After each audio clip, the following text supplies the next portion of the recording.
Misteri Gunung Merapi. Mitos angker. Gunung dengan ketinggian 2.930 mdpl ini sangat terkenal.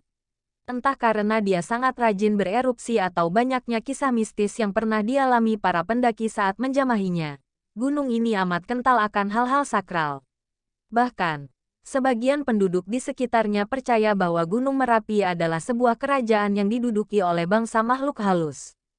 Dalam tulisan yang sedang kamu amati sekarang, kita akan membahas tentang misteri-misteri yang ada di Gunung Merapi, serta mengetahui tempat-tempat angker yang terletak di sekitar lereng gunung sampai puncaknya. Bila kamu sedang membaca tulisan ini pada malam hari, lebih baik tunggu besok pagi. Kalau misal tidak sabar, ya sudah langsung di bawah dilihat aja. Keberadaan Kerajaan Merapi. Di Gunung Merapi terdapat sebuah keraton yang dihuni oleh bangsa makhluk halus. Dipercaya sudah berdiri dari zaman Kerajaan Majapahit. Keraton tersebut dinamai Keraton Merapi. Legenda menceritakan bahwa dahulu, Kerajaan Merapi pernah membantu Kerajaan Majapahit saat menghadapi peperangan melawan Kerajaan Pajang.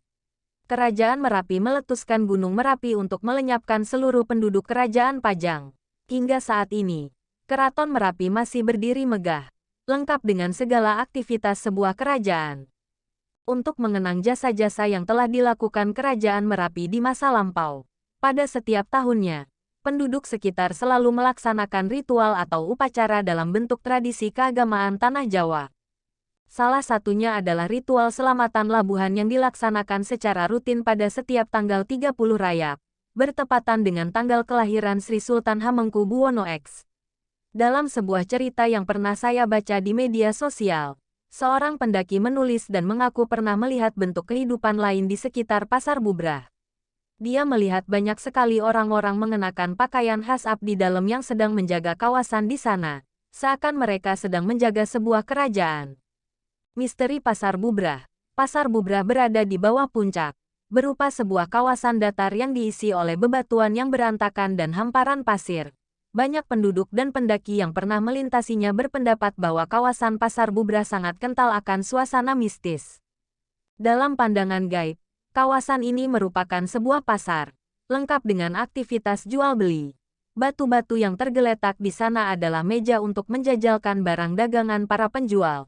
Tentu saja penjualnya bukan kita, manusia.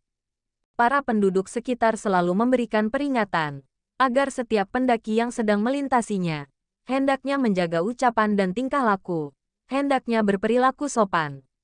Sebuah kepercayaan mengungkapkan bahwa bila kita berperilaku sembarangan, maka makhluk gaib penghuni kawasan tersebut tidak akan segan-segan untuk mencelakai, bahkan membawa manusia ke alam mereka.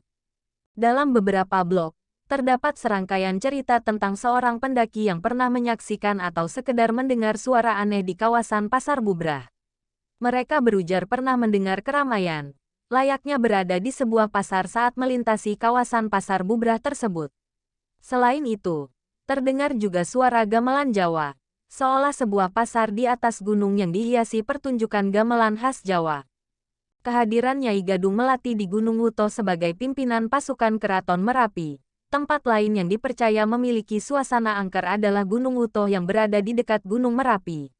Tempat ini diyakini sebagai gerbang Kerajaan Merapi yang berpusat di kawah puncaknya. Layaknya sebuah gerbang kerajaan pada umumnya, gerbang di Gunung Wuto dijaga ketat oleh jin sakti yang bernama Nyai Gadung Melati. Kemudian, siapakah sebenarnya sosok Nyai Gadung Melati?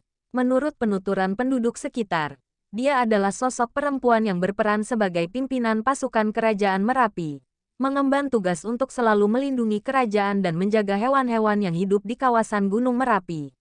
Bila Gunung Merapi akan meletus, dia selalu mengingatkan penduduk yang bertempat tinggal di lereng gunung. Dengan menggunakan pakaian berwarna hijau daun melati, dia masuk dalam mimpi para penduduk. Tokoh Kerajaan Merapi. Beberapa tokoh sakti yang dimiliki Kerajaan Merapi sudah sangat dikenal oleh para penduduk lereng Gunung Merapi. Di bawah ini adalah beberapa tokoh yang merupakan bagian dari Kerajaan Keraton Merapi. Eyang Merapi. Sosoknya merupakan seorang pemimpin tertinggi atau seorang raja di Kerajaan Merapi. Eyang Sapu Jagat. Dia adalah sosok yang menjaga kawah Merapi.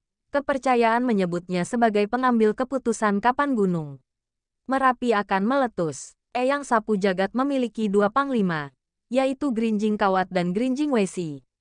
Eyang Megantara, ia merupakan penjaga kawasan Puncak Merapi, mengemban tugas untuk mengatur cuaca di sana dan mengawasi beberapa kawasan di sekitar Gunung Merapi. Nyi Gadung Melati, pembahasannya seperti yang sudah disampaikan di atas. Dia adalah sosok yang bertanggung jawab atas kesuburan hutan Merapi dan sebagai penjaga gerbang kerajaan. Eyang Antaboga, tugas yang diembannya adalah menjaga keseimbangan Gunung Merapi, berupaya agar gunung ini tidak menyusut, tenggelam ke dalam tanah. Kiai Petruk, dia mengemban tugas untuk memastikan keselamatan bagi penduduk sekitar Gunung Merapi. Dia bertugas untuk memberi peringatan kepada penduduk bila Merapi hendak meletus, agar para penduduk bisa pergi menyelamatkan diri. Kiai Sapu Angin adalah sosok yang mengemban tugas untuk mengatur arah angin dan menjadi salah satu pimpinan di dunia makhluk gaib. Kiai Wolawali adalah sosok yang bertempat tinggal di Keraton Merapi. Dia bertanggung jawab atas kebersihan dan kerapihan keraton. Kartadimejo, sosok komandan pasukan. Dia adalah penjaga hewan-hewan di Gunung Merapi. Dia pun sering turun ke permukiman warga sekitar untuk memberi peringatan sebelum terjadinya letusan. Suara tangisan di bunker kali adem. Untuk sampai di tempat yang dimaksud, kamu tidak harus bersusah payah mendaki Gunung Merapi. Cukup mengikuti lavatur Merapi yang berada di kawasan Kaliurang. Saat di tengah perjalanan, mobil jeep yang kamu tunggangi akan berhenti di desa Kaliadem.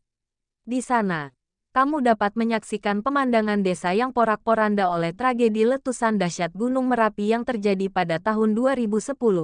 Di tengah-tengah lapangan pasir kering, berdebu dan tandus, terdapat sebuah bunker bawah tanah yang dahulu digunakan sebagai tempat berlindung dari aliran lahar panas. Kisahnya, dahulu bunker ini dibuat untuk digunakan sebagai tempat berlindung jika suatu saat lahar panas mengalir turun dari Gunung Merapi. Namun, saat benar kejadian, lahar mengalir turun, ternyata maut tidak bisa dihindari. 2 orang meninggal saat berlindung di dalam bunker.